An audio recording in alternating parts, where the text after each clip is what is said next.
Welcome to another episode of Litigators Corner, and we are fortunate to have with us from just outside of Philadelphia, Pennsylvania, Dr. Allison Muller of Acri Muller Consulting. And Dr. Muller has been a toxicologist and a pharmacist for over 20 years and has an extensive amount of experience in the area of toxicology. Dr. Muller, welcome and thank you for coming today. Well, thank you for having me. I'm excited to talk with you today. Okay. And Dr. Muller, you have a very interesting field that I think a lot of lawyers think doesn't apply to them, and that is the field of toxicology. And I think we're going to talk a bit about today, with your help, about why this is such an important field for all attorneys. And it's not only because of the areas of substance abuse with attorneys, but there is so much crossover and a need for toxicology in so many areas of the law. So, Dr. Muller, can you tell us a bit about yourself and what you do? Sure. Well, I'll tell you a little bit about my background first, because there's there's a lot of different types of toxicologists. So I am a clinical toxicologist, meaning I focus on the assessment, care, and treatment of poison patients. And the key word in that sentence is patients.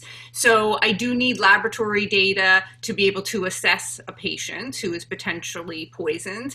However, I am not someone who is working in the laboratory setting. My whole career has been in the patient care setting. So there's analytical toxicologists that work in the laboratory. There's reproductive toxicologists that specialize in toxicology for mothers and unborn children. And there's all different types of subspecialties in toxicology, but clinical toxicology specifically relates to patients. So my education is in pharmacy. I'm a registered pharmacist here in Pennsylvania. I have not filled a prescription in many years because my really the bulk of my training and experience has been in toxicology. But being a pharmacist is the perfect background to be in toxicology, because in toxicology, what are we encountering most frequently? Drugs. Alcohol being a drug, by the way, as well as, chemicals and environmental toxins. And, when I was in the clinical space, snake bites, spider bites. But now that I'm working as a toxicologist, educating attorneys and ultimately juries about the toxicology aspects of a particular case, I'm focused in on my experience as a toxicologist. And so the cases that come to me from attorneys, there's not a one size fits all. I mean, they're not all, medical malpractice cases and there's something involving a drug. It might be, let's say, a personal injury case, and it just so happens that there was drugs and or alcohol found in the person's system. It might be a death case, and lo and behold, on autopsy, toxicology results reveal drugs. It might be a criminal case. Those are usually more direct in terms of we are expecting drugs or not. Or it might be a situation where it's a contractual situation, and the question is, was the person impaired when they were making decisions? And then ultimately I'm working with a cadre of other experts to determine, if the person had decision-making capability at the time. There may be a workplace employment law situation where an employee was hurt at work, and they send the employee to receive medical care, but at the same time they're also getting a drug screen on the person and they find drugs in the system. Well, was it because the person wasn't adequately trained to use the equipment where they were hurt, or was it because they were impaired at the time of the accident and therefore, causing the accident? So there's all different types of scenarios, but I tell people when you see a case that has in some way, shape, or form drugs or alcohol, consider talking to an expert in that realm, and that would be a toxicologist. I did mention that I also am a registered pharmacist in Pennsylvania. I do keep up that part of my credential, even though I'm not actively practicing pharmacy and haven't for quite some time. So sometimes attorneys will call me and they are looking for an expert in pharmacy practice, which is different than what I do as a toxicologist. So in other words, if there's a misfill at a pharmacy or a possible error in a hospital pharmacy, that's not something for me to opine on, because because I am a toxicologist, I can talk about the effects of the drug and what the error could have done to the patient or did do to the patient or what I feel the role is. But in terms of, standard of care, since I'm not someone who has practiced pharmacy in a few decades, I would then refer to another expert for that. And I think that's the excellent point. I know we've talked about it. I think sometimes when attorneys think about, well, what they hear drugs or alcohol or toxicology, think, well, it's a criminal matter. You want to talk about it, or they talk about a med mal or a personal injury. But there is so much crossover with the area. Drugs and alcohol are so pervasive in our society. There's often the question of was a person high? Were they under the influence? What are their records going to show? If you were to approach a specific case as a toxicologist, what testimony would you be able to give, assuming you had the data and the evidence in front of you to analyze and assess? A lot of times my testimony has to do with causation. Did the drug or chemical in question cause fill in the blank here? That usually is the case. I have not been involved in a case regarding standard of care. That would be only if it was a case and there was another toxicologist, somebody who is in my same field, and there was a question as to what their scope of practice is or what it should have been. So most likely it'll be opining on causation. And sometimes the case, like I said, is not focused on a drug that was found or the alcohol that was also in the system, but it's something that took the attorney by surprise. It's a case that has nothing to do with drugs or alcohol, but then these lab results show up, and the person was seen for emergency medicine care. What do those results mean? Or maybe they mean nothing, but that's important for that attorney to know that, because the other side is going to be seeing the same information, and they're going to also be making conclusions as to what those drug levels mean for their case. And what are some of the common pitfalls that an attorney should be looking for after they receive drug test results and get you involved? One pitfall is not asking for enough information, and I certainly have that conversation with the retaining counsel. Because we don't just want to look at toxicology results in isolation or the medical records from the day in question, but looking at all of the pieces includes past medical records, past pharmacy records, and of course this is case specific, bystander reports, police reports, video, cell phone records, and this depends on the case. Like in criminal cases, those things come my way right away. Police report, photos from the scene, bystander statements, police statements, all that sort of stuff. Because it's not just a drug level that's going to tell me what happened, either what caused, if that was solely the cause of death, or if that was a level that could be tied to impairment. It's not so cut and dry to say, oh, we have a drug level, we can make a conclusion. That's a slippery slope to be just making conclusions based on drug levels alone. What is a false positive test? I hear this all the time. I don't know what it means different things to different people, as I understand. Well, that's a great question, because that's a common question from attorneys. So there's essentially two categories of drug tests. So there's drug screens, and you may hear those referred to as urine drug screens, UDS is the abbreviation, or there's confirmatory tests. And those are things that are referred to as like gas chromatography, mass spectrometry, like nothing for lawyers to memorize, but to realize that there's two essentially categories of drug tests.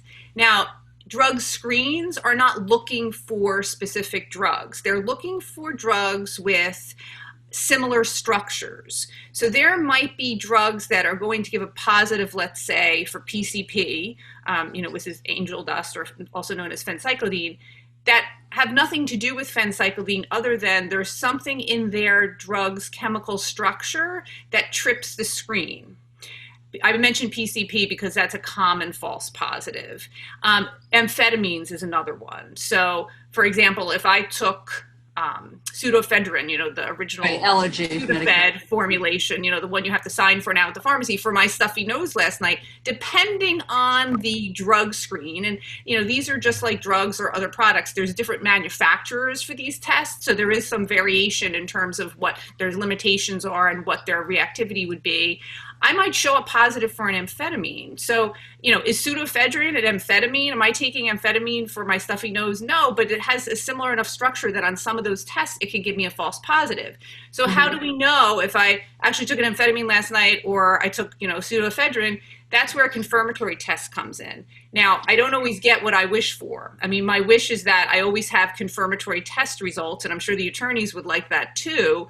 But, the attorneys as well as I are coming in, sometimes years after the fact. It's not me there at the patient bedside. It's not me there on the phone as the, consultant toxicologist, recommending what test to get. This is way after the fact. Mm-hmm. So if we have a confirmatory test is looking for the molecular fingerprint of a drug. So there's no false positives with that. That's the end all be all. We don't always have that. So as I mentioned, PCP and amphetamines, those are common false positives on the toxicology screening tests. Mm-hmm. And sometimes if attorneys only have that for their case, they only have screening test results and want to know what it means. Sometimes we can't really tell what it means because the history doesn't match, there's no history of using, let's say, an amphetamine, but yet the person is showing up positive. So that's why I say, tell me more. What drugs does the person typically take? I had a pediatric case where the child was in an emergency department and came up positive for PCP. And there was also a custody situation here too. And they decided that they were going to do a urine drug screen. Now, when I was consulting as a toxicologist, I would say, well, think about what you're going to do with the results of the drug screen, okay? Because you don't know what it's going to come up with because of these, false positives too. So, make sure that you're prepared to, be able to look further. So this child came up positive for PCP. And of course, the one parent said, oh, well, he was at the other parent's house this weekend. What's going on? They didn't have a confirmatory test, but what they did have, though, is a list of drugs that the child was on. And the child was on this one particular prescription drug that is notorious for causing false positives for PCP. Now, that could have been totally put to rest if they had a confirmatory test, but, at least made sense. This drug causes false positives. This is what the child's on. Of course, to know 100%, we need a confirmatory test, but that's why I say to always dig a little bit deeper. And do you ever feel comfortable in a professional setting saying it's reasonable to conclude this could have happened? Do you give opinions like that? For example, the example you just gave with the child, where the one parent can see you drugged my kid, when the reality is they had prescription medications that they took that could have caused this. Or do you ever testify as to those when you're reading a false positive, or do you not give that kind of testimony? Well, it's interesting because my life as a toxicologist in the clinical world is different than my life as a toxicologist in the legal world. So, in the clinical world, we have a lot of maybes or could be's or possiblies or we think, a lot of hedging because there's a lot of collaboration and like a lot of scenarios. When it comes to my role as a toxicologist in the legal world, I don't do it's possible, they could have, it may be. So I would say I either have enough evidence to, make an opinion or form an opinion, with a reasonable degree of scientific certainty, or I don't.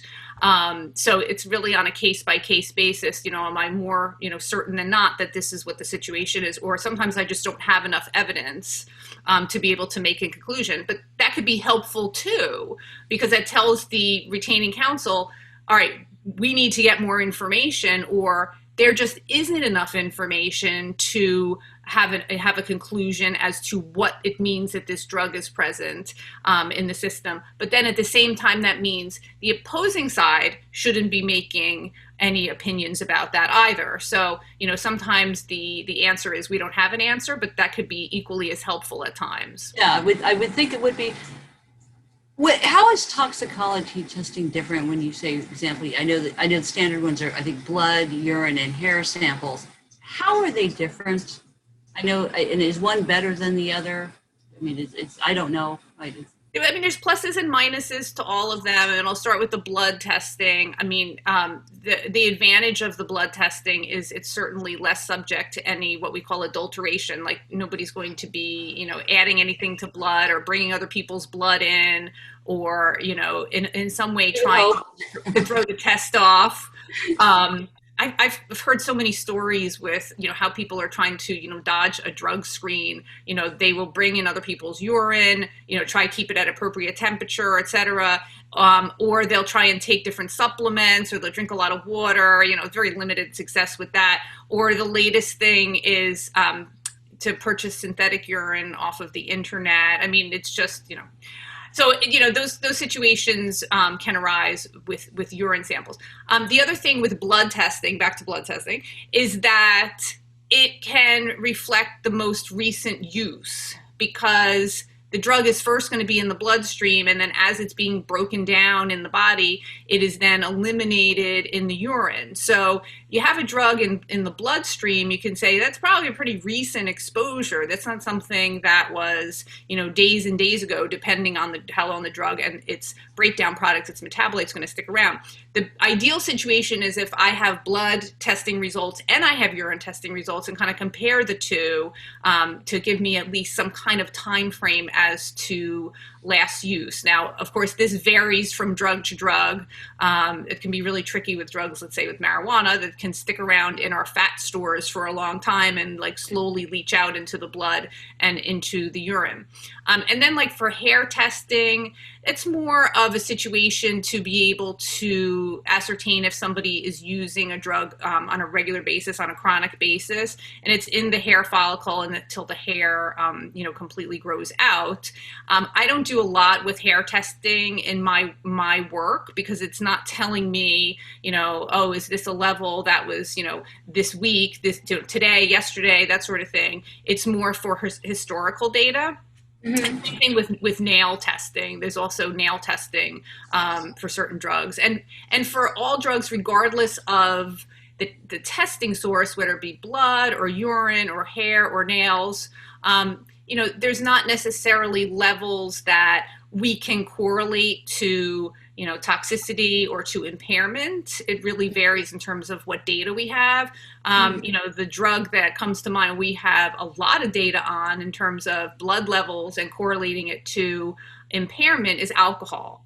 But unfortunately, there's not many drugs like alcohol where we have a lot of data to be able to tie numbers to, you know, someone's degree of impairment. And then there's breath testing, which we're all familiar with in terms of, you know, a breathalyzer or similar technology to translate alcohol breath levels into blood alcohol levels. And that's what we're then interpreting in terms of if somebody is driving under the influence. And in the works, there's a company out here in Pennsylvania, in Pittsburgh, and at least one that I'm aware of in California, that's working on a marijuana breath testing device. You know, those are not approved for use yet. I'll be interested to see the final analysis of those devices, because marijuana is not like alcohol. You know, we don't have a level of marijuana or any of its metabolites to say, aha, you have this level, you were impaired. Right. So I'll be interested to see how that flushes out. Are you able to ascertain the drug level of a person who's died? Is that possible? And is that the kind of work you do? I know sometimes when you have, for example, a wrongful death, or often there are situations where there's estate litigation would be another one, or maybe a head of a company had signed some documents or made some deals before they passed away. If you have the proper documentation and records, are you able to ascertain that? And I know it's... You've done some MCLE presentations on this subject. So where would you start with this? Yeah, those cases to me are the most exciting cases. So those are postmortem cases. And yes, I do an hour MCLE talk on postmortem toxicology for attorneys. So those cases are very different than those cases in living patients, because looking at, you know, the blood levels, and, you know, there's different types of blood that we're looking at for postmortem cases. It might be heart blood, it might be femoral blood. We might be looking at eyeball fluid, might be looking at urine, liver tissue, and, you know, so there's all different types of sampling that can be done. And, there's changes to the body that occur after death that affects where things are. Drugs in particular are shifting around. They're not just sitting there, where they were prior to death, so the levels can shift. And attorneys know this as postmortem redistribution. So when I have postmortem cases, it's like attorneys have already done their homework about postmortem toxicology. They're familiar with that term, meaning that there's that shifting of drugs and levels don't necessarily reflect what the level was prior to death. And that's really what we want to get to. So depending on the case, those cases are, to me, very exciting. They can be challenging. We need a lot of information on those. It's just like in living patients. I always say, if all we have is a drug level, most of the time, well, that's all you have is a drug level. Right. We need more. But those kind of cases come with a lot of background. Those are the cases where there's photographs, there's statements, there's past medical records, I work in conjunction with the pathologist. The pathologist does the autopsy and, decides what fluids that they were going to draw. And then I take the data that the pathologist has presented in the autopsy report. There's no dead bodies that are coming to my office. It's all paperwork from the pathologist who did the autopsy. And then I go from there. And I know that I'm feeling like I'm on CSI. This is all the stuff on these shows, and like Dr. Muller knows all about this. So I know that you and I were chatting about that you do a lot of MCLEs. I know that you just finished up a very informative, I think it's a series with the New York County Lawyers Association, among many others. And we were talking about some of the MCLE questions that you've received from lawyers that you thought that some of our viewers would want to know. I thought a lot of them were good, but I think as lawyers, there's always those specific questions we ask that aren't really in the written materials, but we kind of want to know. Like, for example, can a drug test be can it be transmitted sexually? If you have a sex partner, if one person's high on cocaine, is going to show up on the other person's tox screen?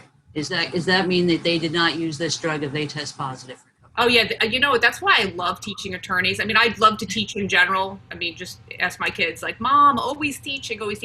But I especially love teaching attorneys because they're so passionate about their cases and they remember the nuances of cases. So the one that you're mentioning, it was an attorney in the audience of one of my talks that asked about the transmission of cocaine in body fluids, particularly sexual fluids. And his client, the female, had said, I don't do cocaine. I've never done cocaine.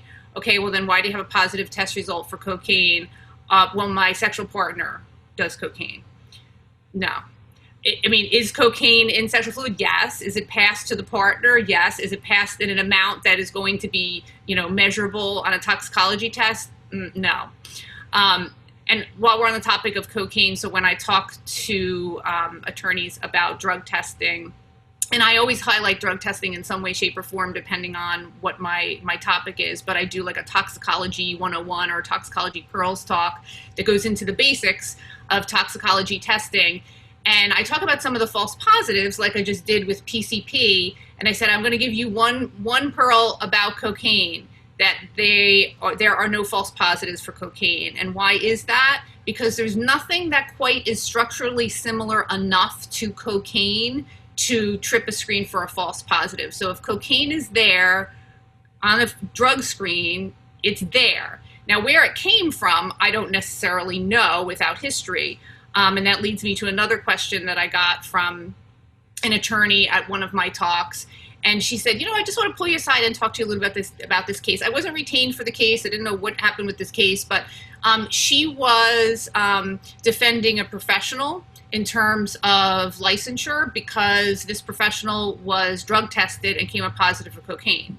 And the professional had said, I don't use cocaine. I've never used cocaine. Okay, well, where did this come from? It turns out that she had been in South America and she had purchased this tea that she had been consuming when she got back to the United States, and it was made with coca leaves. And I said, well, that explains where the cocaine came from. I said, but that's a true positive. Oh, well, she didn't do crack. Yeah, but she's still, that's a true positive. That's not a false positive. Now, you know, it was kind of like there was like a no tolerance rule at her employer. Like, you know, yes, you weren't intending to use cocaine, but you came up positive, and that's, you know, kind of the black and white situation. And also things like the poppy seed question. So, you know, oh, well, I had a client, and I see this on the internet all the time too, so this is not an uncommon question. You know, my client came up positive for opiates on, you know, his or her drug screen, but they said they don't use, you know, Oxycontin or heroin or anything related to opiates, no opioids, nothing. But, you know, they had a poppy seed bagel for breakfast, so could that have tripped the drug screen for an opiate? And, you know, it's interesting. They know their, you know, their pharmacology. You know, poppy seed comes from the opium poppy plant.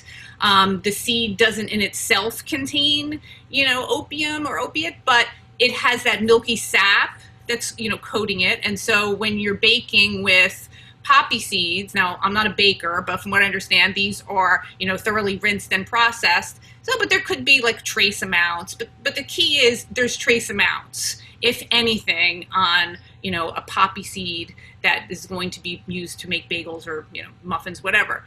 And not only does the dose make the poison, that's like a key phrase toxicologists love to toss around, but the dose makes the toxicology test. So we have something called minimum threshold levels, minimum detection levels, and that means that the test can only pick up to a certain point. So let's say somebody had a level of 49 nanograms per milliliter of a given drug, but the minimum detection level was 50 nanograms per milliliter, they're going to come up negative because that test is not designed to go below 50. And there's different reasons for that. One of which is so that it doesn't go picking up all these extraneous things like, you know, minuscule amounts of, you know, opiate on a poppy seed. So that brings me to another point that comes up, and there's that minimum detection threshold. So when attorneys are looking at lab test results, they'll see the result, the number, they'll see the units, and then they'll see ranges. And it might say something like, you know, this is like the therapeutic range or toxic range. That's a topic for another day. But they'll also see something that'll say like minimum detection threshold. And all, like I said, all that means is that's the capability of the test, and the test can't measure below that level.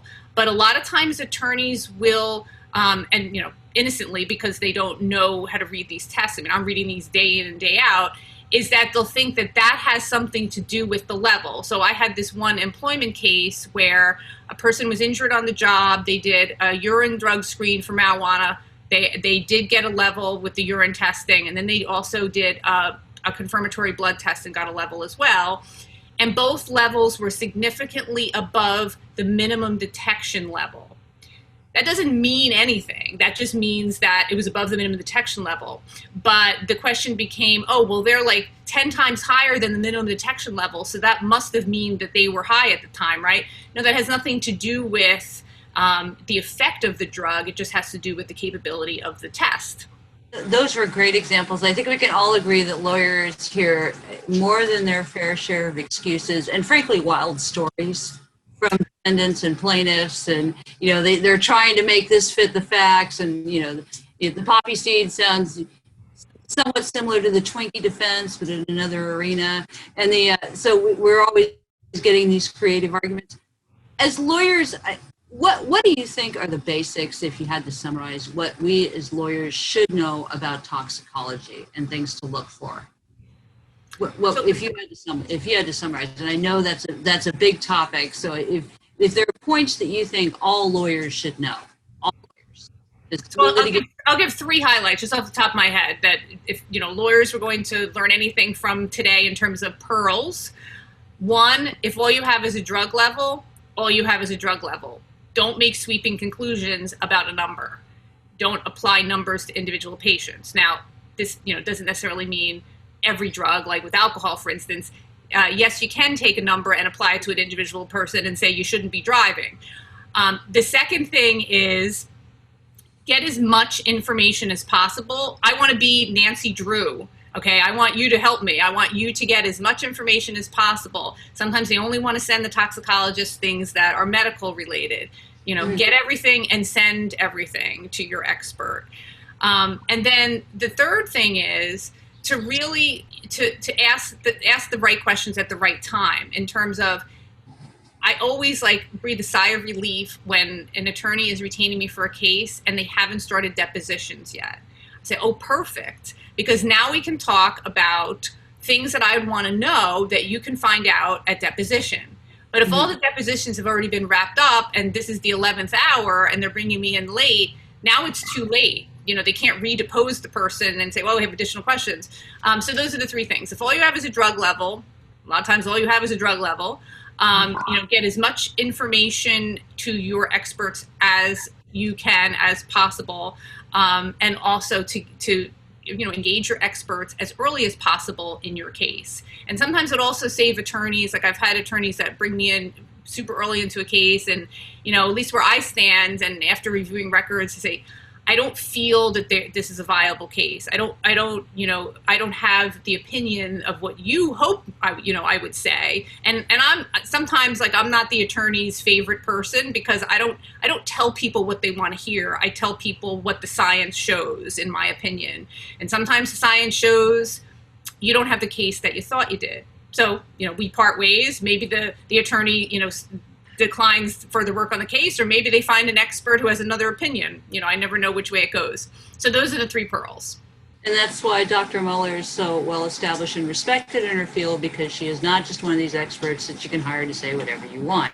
And Dr. Muller, I know that you have several really interesting MCLEs. I would really advise our viewers to watch them. Dr. Muller, thank you so much for making the time during the pandemic and during your work week to speak with us. And I've already learned a lot just being here today and talking with you. And I'm looking forward to working with you. And Dr. Muller's contact information is available if you'd like to speak with her. She's one of the foremost authorities in her field. So we're very lucky to have her here today. Well, many thanks. And this was really exciting. And I hope that everyone who watched this got at least one pearl out of today's conversation. I got 4 or 5. Oh, okay. That makes my day.